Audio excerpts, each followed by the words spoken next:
সবাইকে বলে দাও যে আমাদের রাতের ঘুমানোর সময় হয়ে গেছে। এখন মাম্মা মামাকে হাতে পায়ে তেল মালিশ করে দিয়েছে। কমপ্লিট হয়নি যদিও, আর একটুখানি তেল লাগবে। একটুখানি তেল দিয়ে ওর হাতের পায়ের তলাটা মালিশ হয়ে গেছে। এবার হাতের তালু মালিশ করছি। রোজ রাত্রিবেলায় আমি ওকে হাতের তালু আর পায়ের তলা মালিশ করে দিই। বাবা পড়ে যাচ্ছে, ওঠো ওঠো ওঠো, উঠে বসো। ও ড্রেস চেঞ্জ করা হয়ে গেছে। এবারও হাতের তালু আর পায়ের তলা মালিশ হচ্ছে, কারণ এতেও রাতের ঘুমটা খুব ভালো হয়।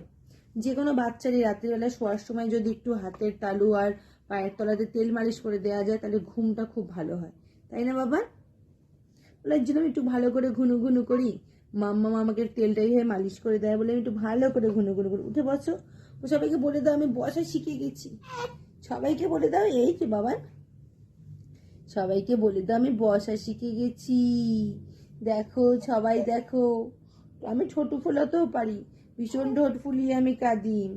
রাত্রি 11টা বেজে গেছে, আমার চোখে কিন্তু ঘুম নেই। মাম্মামের চোখে ঘুম চলে এসছে, আমার চোখে ঘুম নেই, তাই না বাবা? বলে দাও, বলে দাও যে আমি খুব স্ট্রং, আমি সারা রাত্রি না ঘুমিয়ে থেকে থাকি। আবার কখনো কখনো ভালোভাবে ঘুমাই। মামাম যখন হাতে পায়ে তেল মালিশ করে আমি খুব ভালো করে ঘুমাই, তাই না বাবা? চলো আমরা ঘুমিয়ে পড়ি। সবাইকে গুড নাইট বলে দাও। Good night.